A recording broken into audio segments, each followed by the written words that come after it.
Kwaniriza ku CBS FM UG official channel. Amanyi erinnya MC Shita Queen of the Mic tayali achengera sikyalimba jokezi nze navaako nako wetala lye Kampala bana bansawula East West and North oli ku program the Maiden Girls njagala kujjukiza nti eno program ebeerawo olunaku lwakubiri wano ku CBS tusinzira neno ku Masengere wama ne tuwulira nga kayo kakufuwako tuba tutula ku buti tetulina nnaku fe twamalayo mu program the Maiden Girls tubeeramu n'obunyomero obw'enjawulo tubeeramu n'obunyomero bwa business tulinamu entertainment tulinamu ne topics ze tuleeta discussingako bo wenango oyagala tutekamu ensimbi jangwa neno ku Masengere ogamba obwana Maiden Girls njagala butekamu ki ensimbi nyine dakika 5 njagala abakyala bano babeyanjulireko mu program ya the Maiden Girls n'abagambye leero ketonye kagwake program twagitsaze ne tujikuba kasavu kanyama ng'enkuuka weegamba baira wa 3 December tuli wali eri enkuuka enguliko enkuuka enguliko masavu kubinuka masejjere awo ngambira bannaye mwe abatajje mu nkuuka muli kuki mwagala obudde gokka bajjukize please be nowhere tulina kubeera wa nkuuka VIP mega chita ebiri oba yes wemanga serabidde yes njagala abakyala bano babeyanjulireko tubenga tugenda mu maaso amanya nze Marina Kubura ngera tuli wano ku CBS FM UG bana ebera kosagala osubwe tulina obunyomero bungi tugenda kugamba ku business tips sagala osubwe kintu kyonna nono kakweyanjulire tuba tuguse ne program ya Maiden Girls banaye tugoberere atwagala ku YouTube, TikTok, tusange ku Facebook yonna tugenda kubeerayo ku mitimbagano. Just tune on Maiden Girls CBS UG otugoberere ngawe bete ngawe basona akasente akagena mu nkuuka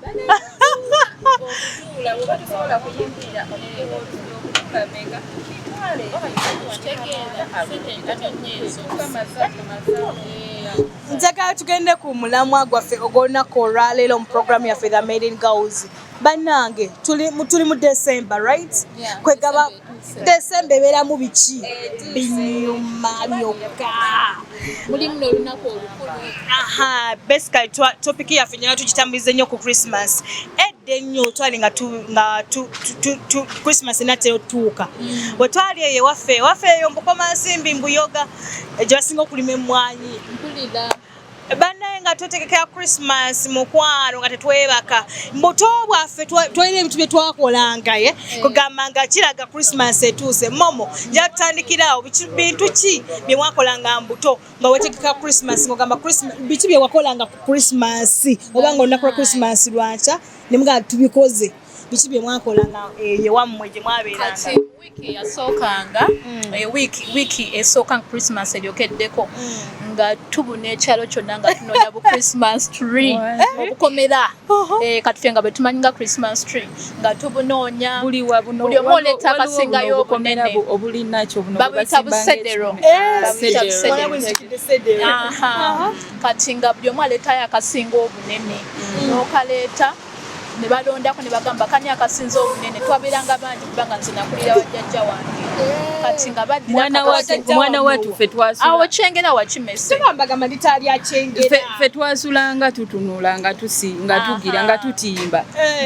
kati naffe nga tubutimba kati Christmas Eve bwetuuka nga omanye wajjajja wabeerawo abazzukulu bangi twabeeranga abaana nga 2 kakati nga tutimba Christmas Eve buswiti baluni alese baluni akoza atya olonga ne bamama baffe bamama bakojja bani nga baleeta ebintu soda matooke nga omanye ebyekibuga ate ekyalo soda okunywa ku soda lwalinga lutalo okitegeera kati munaye nga baleeta soda banenga owulira ngu ensi yonna yiyo Christmas etuuse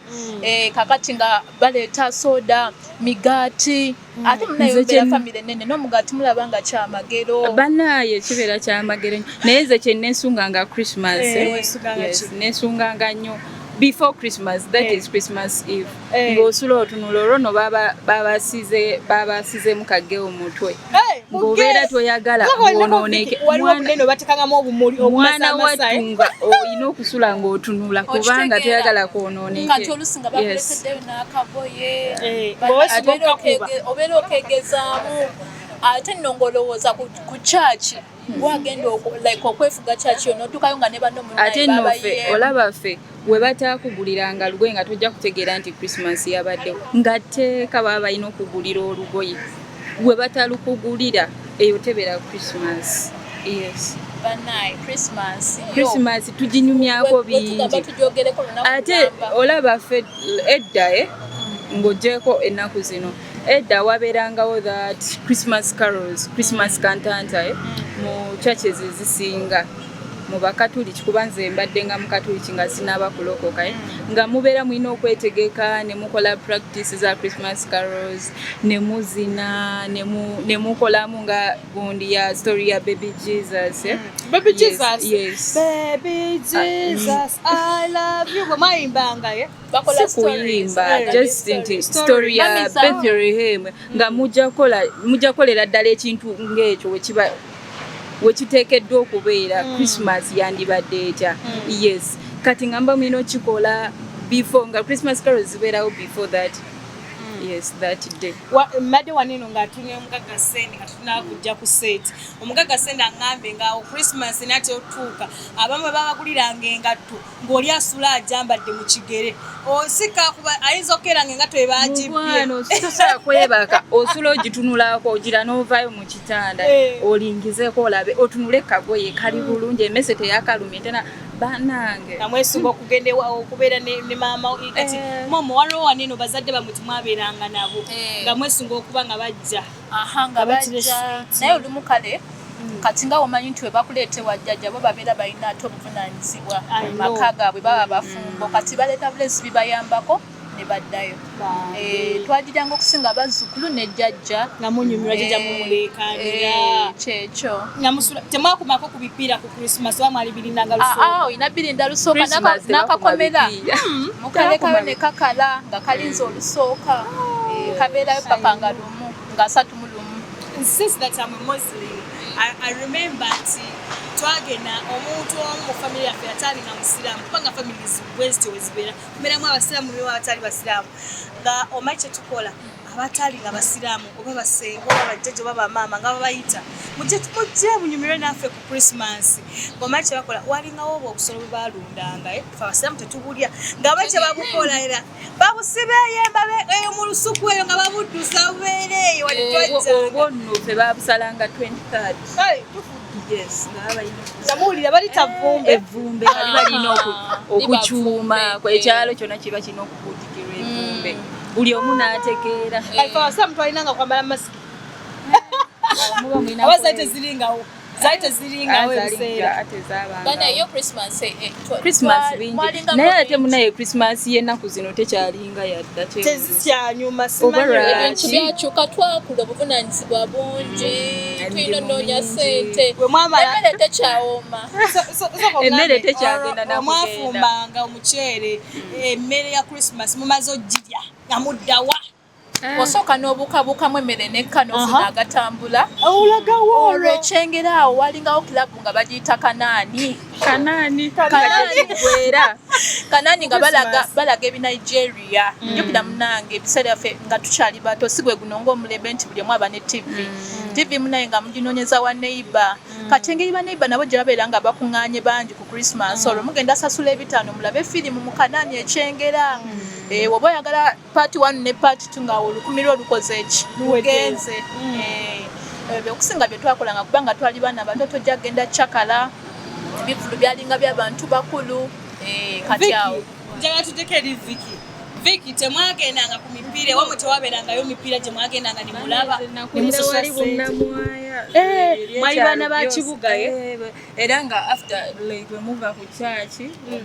we mumala okulya after eating nga wabula mulya fe breakfast twalangawo ebiseera ebeddayo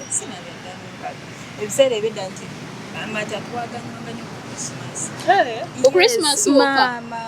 nga ku Christmas breakfast galina kubeera kutulimata ekitaba n'omugaati eza bulijjo yes kati era nga weesunga nnyo okunywa amata baleeta kidomola kiramba n'okuwa soda you know temwagendanga mbisaawe nga basibawo akawuzi kembadde njogerako omanye ebyekigugira bagamba nga abaana ababeeranga mu myaka egyo egirabikirwako nga mukwano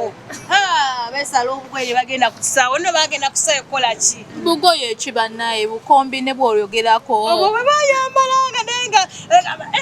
omwana wa gundi bwaliko naye nga bagenda okulaba omupiira gundi ngenda ndaba gundi naye nga abamu bagenda ne ku mupiira nga si mupiira gwe gubatutte wabula ab'emyaka egyo egyakula 17-16 nga waliwo ekibeebera kibatutte ku kisaawe ng'abaana bannange nga kiba kyekyo nga kyokisigikidde omwana oyagala ngamba ate gwe abajjana kungamba nyina experience n'obuyimba bwanyuma kati nga wabeerawo eyo gundi Christmas mood nga before the Christmas obeera mu mood nyingi naye ennaku zino okuwulira akayimba ka Christmas mukwano babeera ne pressure you know let me tell you this the reason is nti ennaku zino ebintu genda bikyuka tebikyanyuma ng'ebyedda akayimba ka Christmas abatayagala banoonya ssente obwavu bungi bakiki ekigenda mu maaso simanyi njagala tulaba bwe ku CBS otubuulire gwe Christmas mbutobo mwagyetegekeranga mutya eyewammwe mwakolanga otya mama oyaguliranga ekiteeteeyi wakisulangamu oba akagato oba empale kwegamba ng'ogisulamu munnange oyinza okera ku makyanga egudde emazzi oba nga bagibbye gwe wenna tugobera ku YouTube channel yaffe ya CBS njagala omukwano commenti ng'otubuulire Christmas kaba tebangulidde kagoye sijibala togenda na kukyaki walingawo binene ebiteeteeyi ekya white n'akagato ka white ke bayambalanga abo madaraka nze tojja kundabayo ku kyaki njagala wena tulaba mukwano ogenda okomenti ngegwe Christmas mbutobo mwagyetegekeranga mutya gwe walinga otya wali bulalamuuko oba kati waliwo n'abagamba nti Christmas yedda yayite enyuma ng'eyakati waliwo bagamba eyakati yanyuma ng'eyedda gwe wenna tugoberera mukwano ogenda okomentinge katugendeko omulango babakama baffe tukomawo okyaliko program The Maiden Girls mukulike omulango babakama baffe okyaliko program The Maiden Girls njagala okutegeeza nti gwena ayagala otutekamu ensimbi jangu anendo ku masengere obenga otutekamu ensimbi yes njagala okujjukiza nti ennaku z'omwezi 31 sigendako waba nekiyimba masavu omanyi mwami abe mukibi alina wagenda nakagaba enkuuka wallahi ne wabanga oli mu kitanda wekanga odduseeyo netawero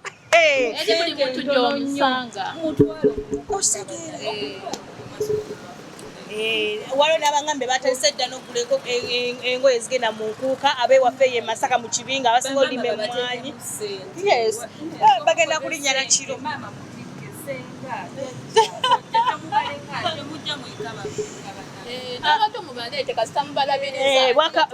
naddala nga bintu bikwatagana bya Buganda nga yetegese mayige tosuubira kintu kibi security gulugulu buli kimu tewali bintu bigenda kwesitaza mwana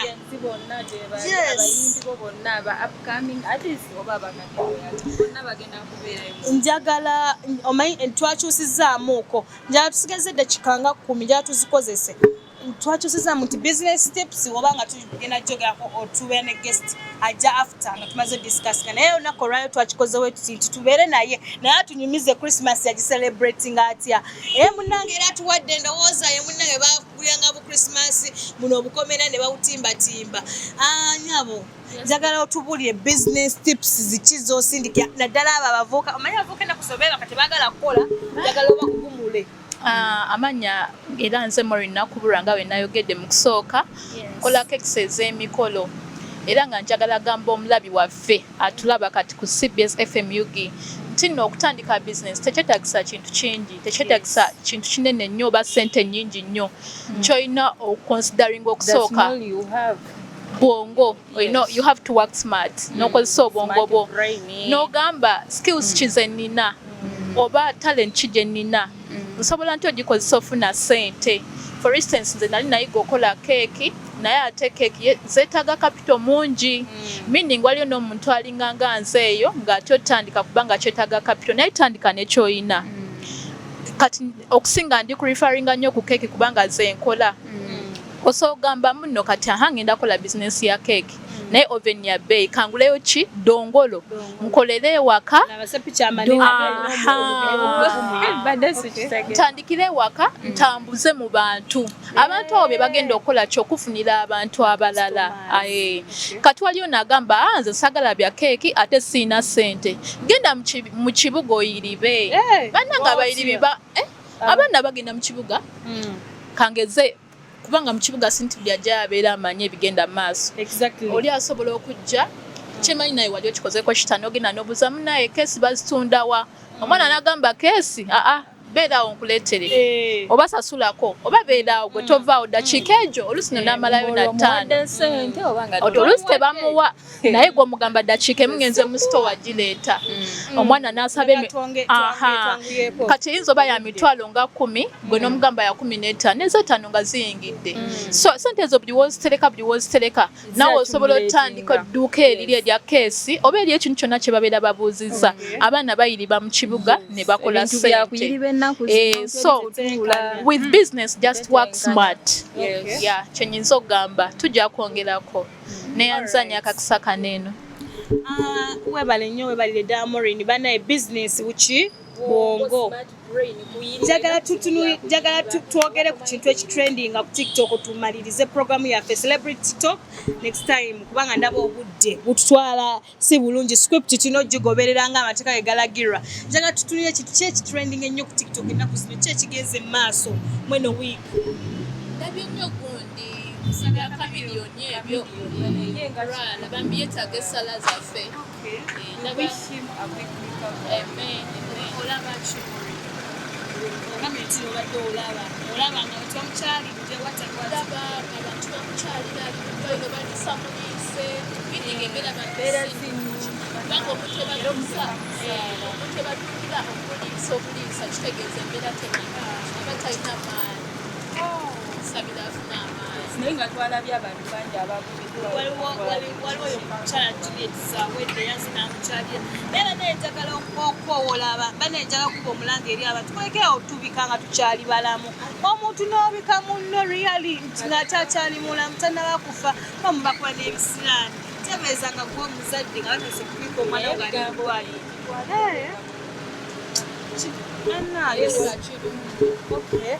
njagala tunyikiza akalango k'enkuuka tusibule abatwala ku program the Maiden Girls.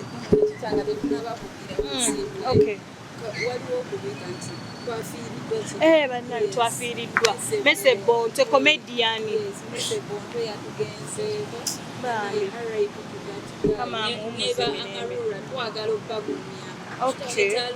kitalo ddala.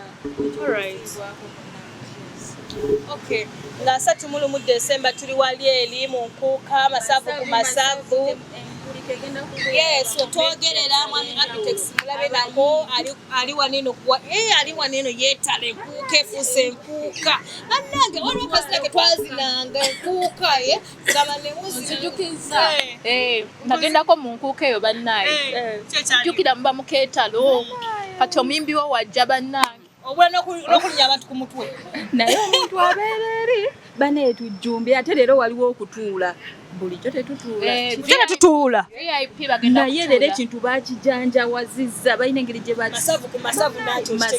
gooca kumanya era obanga oli mufumbo okwano ng'oli bange ng'oli eyo leero baba ofubuka bugane nengenda kubeera mu nkuuka nange genda bannaye era buli mulabi waffe atulabaawo tubeereyo nga 3 nga tubaaniriza tubeesunze n'obulamu bwaffe guli gwe tubadde tudisikasinga omukwano njaga kujjukiza genda okomentinge otubulye Christmas wagikolanga otya gwenga gwe byagendanga bitya byabeeranga bitya ebyo mu byalo wagibeeranga mu kibuga oba wabeeranga mu kyalo. Ssaabasajja Kabaka awangaale.